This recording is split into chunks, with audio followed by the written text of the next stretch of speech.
आप देख रहे हैं नेशनल न्यूज़ चैनल। नमस्कार दोस्तों, आप देख रहे हैं नेशनल न्यूज़ चैनल।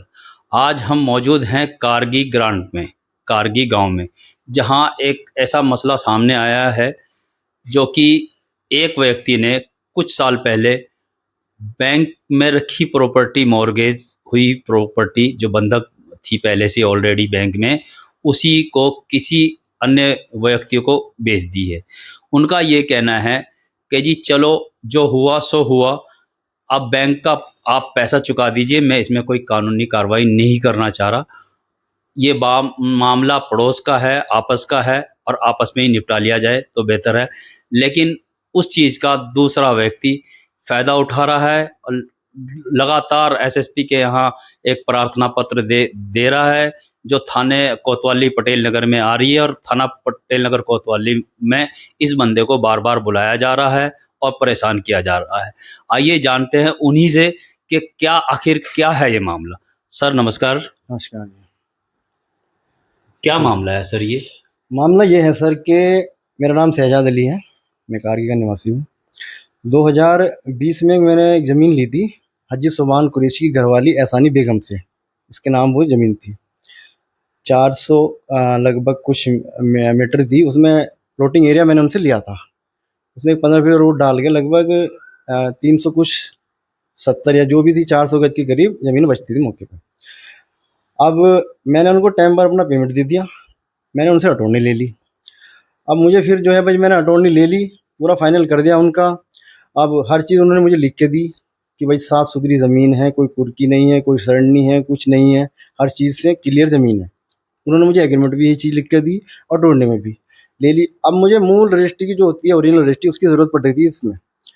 अब मैंने उनसे बार बार दरख्वास्त की, भाई वो मुझे रजिस्ट्री आप दे दो। वो बार बार मुझे टालते रहे कि आज मिल जाएगी, कल मिल जाएगी। कभी कहती थी हमारे ऑफिस पे रेड पड़ गई, वहाँ से पेपर ने सारे हटा दिए थे, ये हो गया वो हो गया। तो मुझे 1.5 साल ऐसे घुमा। फिर मुझे कहीं से मालूम पड़ा कि ये प्रॉपर्टी जो है मॉर्गेज है। मैंने कहा यार ये तो बंधक ज़मीन उन्होंने सेल कर दी, ये तो बहुत बड़ा फ्रॉड हो गया। अब जिनको मैंने सेल कर दी पार्ट में, कल को अगर उनको पता लगा तो और दिक्कत आ जाएगी, इनको परेशानी होगी, मुझको होगी। फिर मैं इनके पास गया तो इनका लड़का इनका भतीजा सलमान कुरैशी, इनका एहसानी बेगम का, सुबान का लड़का फरमान और सुबान तीनों थे।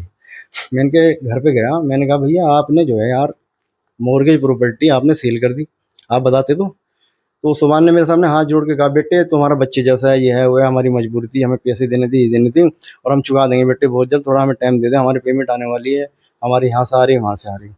मैंने कहा देखो जी इसमें मेरा टाइम मत लेना, ये काम ऐसे ही होते हैं। आपने छिपाई बात, सबसे पहले तो आपने देखो ये क्राइम किया, लेकिन चलो कोई बात नहीं, लेकिन इसको आप क्लियर कर दो इससे पहले कि ये बात खुले। लेकिन फिर बार बार मैं जाता रहा कि बस अब कर रही। तो ऐसे ही इन्होंने 3 साल और गुजार दी। तो फिर मैंने अपने वकील से बात की, तो उन्होंने कहा भैया आज में टाइम न लो, आप इनको एक वकील के थ्रू एक नोटिस भेज दो। फिर मैंने इनको एक नोटिस दिया 27 तारीख 7वें महीने 2023 को, ये नोटिस दिया मैंने।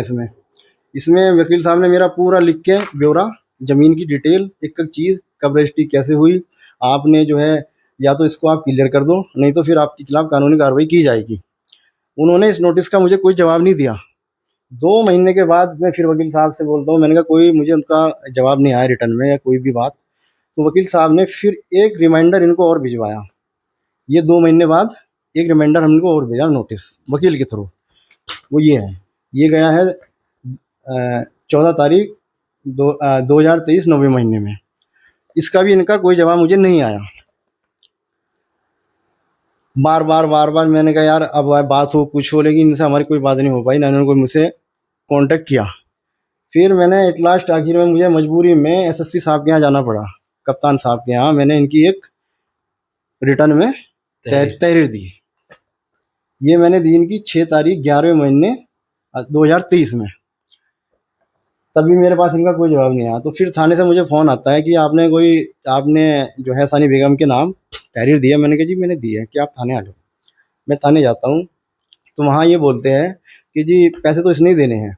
इससे पहले उन्हें जो है, जब मैंने इनको नोटिस भेजा उससे पहले इन्होंने बीच में मुझे कहा, इसके लड़के फरमान ने, सुबान ने, कि तूने हमारी घरवाली के खिलाफ़ नोटिस भेजा ना, तुझे हम बताएंगे, देख हम चीज़ क्या है, शहर में हमारी क्या बातचीत है, क्या रसूख है, अगर ये पैसे हम तुझसे ना ले लें तो कहना, जो बैंक के पैसे है। अब मैंने कहा भैया मुझसे क्यों लोगे तुम, कि वो हम बता देंगे कैसे लेंगे। तू कहीं तक भी चला जा, चाहे कानूनी कार्रवाई कुछ भी कर ले, देख हम बताएंगे हमारी पहुंच कहाँ कहाँ तक है। रसूखदारों से, मंत्रियों से, नेताओं से जुड़े हुए तार बताते हैं अपने। ये रसूख बताया ना कि हम बताएंगे शहर में हमारा रसूख है क्या। हमने मोरगाई प्रॉपर्टी दी ना कि हमने बेची है, जा और तू जो मर्जी कर लिया, पैसे हम तुझसे लेके दिखाएंगे, तू ही देगा अभी ने कि तू जो तूने किया है ना गलत किया है। मैंने भाई मैंने क्या किया है, जो तुम मुझे कोई रास्ता नहीं दे रहे, मैं क्या करूं। मैंने प्रॉपर्टी आगे सेल कर दी, आपको पेमेंट दी थी, आपने मुझे अटॉर्ड नहीं कर दिया आपकी घरवाली ने। और अब इन्होंने एक नई बात जो है फिर थाने में जाकर बोलते हैं कि मुझे तो इनसे ही पैसे लेने हैं, ये बैंक का जो पैसा है ये देगा। मैंने जो है वहाँ पुलिस वाले से भी कहा, मैंने भैया आप बैंक से इस चीज़ को रिटर्न में मुझे आप दिला दो कि पैसा मैंने देना है। अगर बैंक कहता है कि हाँ ये लोन शहजाद के नाम है, शहजाद देगा, मैं जिम्मेदार हूँ देने के लिए, अभी दूंगा। लेकिन अगर लोन एहसानी बेगम के नाम है तो एहसानी चुकाएगी, मैं थोड़ा ही हूँ, मेरे साथ तो फ्रॉडगिरी होगी। वहाँ जो है बहुत बातें हुई, कुछ हुई, खैर वो बात हमारी पेंडिंग रह गई थी, फिर हम आ गए थे। अब कल मुझे थाने से फ़ोन आता है, अब इन्होंने मेरे खिलाफ वहाँ तहरीर दी, थाने से फ़ोन आता है, वो कहते हैं कि जी दरोगा साहब कि आपने एक प्रॉपर्टी ली थी और ऐसे ऐसे बैंक का उनका पैसा आपने चुकाया नहीं, थाने आ जाओ। मैं थाने चला गया रात, कोई बात नहीं है, वो लोग नहीं आए थे थाने। मैंने अपना पक्ष रखा, इंचार्ज साहब वो जो थे दरोगा साहब विनोद कुमार जी, उन्होंने मुझसे बात की, अच्छे से बात की, कोई बात नहीं ऐसी है। और पुलिस से मुझे कोई शिकायत नहीं है, पुलिस का तो काम है, उन पर अगर कोई तहरीर जाएगी वो तो अपनी कार्रवाई करेंगे, कोई हमें पुलिस से कोई शिकायत नहीं है। पुलिस तो हमें जो है पूरा कोऑपरेट कर रही है कि भाई मैंने ये बात रखनी पक्ष रखा कि देखो सर, अगर इसमें कोई भी कानून कार्रवाई मेरे खिलाफ बनती है, आप निश्चित आप करिए, किसी भी तरह कोई भी अगर लीगल काम होता है आप मेरे खिलाफ करिए, मैं जब आप मुझे आदेश करेंगे मैं आपके समक्ष आऊँगा। मैंने कभी ये नहीं कहा कि मैं नहीं आऊँगा, आप जब कहेंगे मैं जब आऊँगा। लेकिन सर अगर एहसानी बेगम के खिलाफ बनती है तो वहाँ भी कानूनी कार्रवाई होनी चाहिए, आप इसकी जांच हो, सब कुछ हो। बस मैं यही चाहता हूँ शासन प्रशासन से कि मुझको बार बार डरा धमकाया जा रहा, और जो है पीड़ित हूँ मैं, पीड़ित को और डरा धमकाया जा रहा, पुलिस में बुलाया जा रहा बार बार।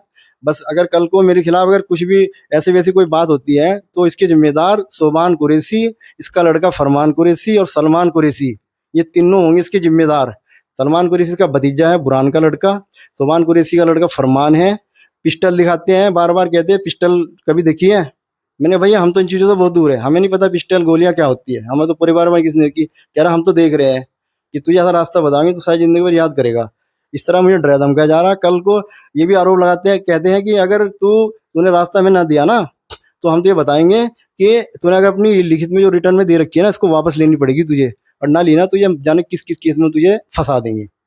मैंने भैया कोई बात नहीं है, अदालत कानून सबके लिए बराबर है, ऐसा नहीं है कि कानून आप ही के लिए बना है, अदालत आप ही के लिए बनी है, मेरे लिए बनी है, हर इंसान के लिए बनी है, चाहे वो जज साहब हो, वकील साहब हो, पुलिस हो, मुख्यमंत्री हो, सबके लिए कानून बराबर होते हैं। हमारे लिए भी कानून बराबर है, उसमें जांच होगी, जो भी होगा। अगर मैं दोषी पाया गया मैं तैयार हूँ, अगर आप दोषी हो तो आप।